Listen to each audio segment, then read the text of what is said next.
are incredibly massive collections of mostly hydrogen atoms that collapse from enormous gas clouds under their own gravity. In their core, nuclear fusion crushes hydrogen atoms into helium, releasing a tremendous amount of energy.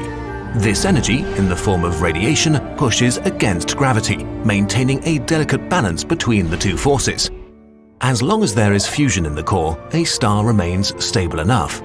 But for stars with way more mass than our own Sun, the heat and pressure at the core allow them to fuse heavier elements until they reach iron. Unlike all the elements that went before, the fusion process that creates iron doesn't generate any energy. Iron builds up at the center of the star until it reaches a critical amount, and the balance between radiation and gravity is suddenly broken. The core collapses. Within a fraction of a second, the star implodes, moving at about a quarter of the speed of light, feeding even more mass into the core. It's at this very moment that all the heavier elements in the universe are created as the star dies in a supernova explosion. This produces either a neutron star, or if the star is massive enough, the entire mass of the core collapses into a black hole. If you looked at a black hole, what you'd really be seeing is the event horizon. Anything that crosses the event horizon needs to be traveling faster than the speed of light to escape. In other words, it's impossible. So we just see a black sphere reflecting nothing. But if the event horizon is the black part, what is the whole part of the black hole? The singularity. We're not sure what it is exactly. A singularity may be infinitely dense, meaning all its mass is concentrated into a single point in space with no surface or volume. Where do they come from? And what happens if you fall into one? Right now, we just don't know. It's like a dividing by zero error.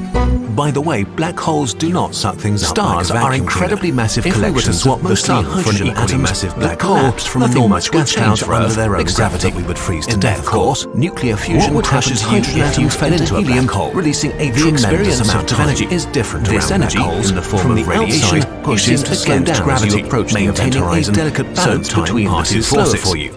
As long as there is fusion in the core, a star remains stable enough and disappear. But for stars with way more mass than our own Sun, the rest of the universe at fast forward, allow them to fuse heavier elements until right now we don't know what happens next. But we think it could be one of two things. Before, the fusion process that creates iron doesn't generate any energy. Curves space so much builds up at the center of the event horizon until there is only one critical direction, and the balance between radiation and gravity is the event horizon. You can only go in one direction. Within a fraction of a second, the star implodes behind you, moving at about a quarter of the speed of light, the mass feeding even more so concentrated. At some point, at this very moment, that all the heavy elements in the universe are created millions of times more force in a supernova explosion.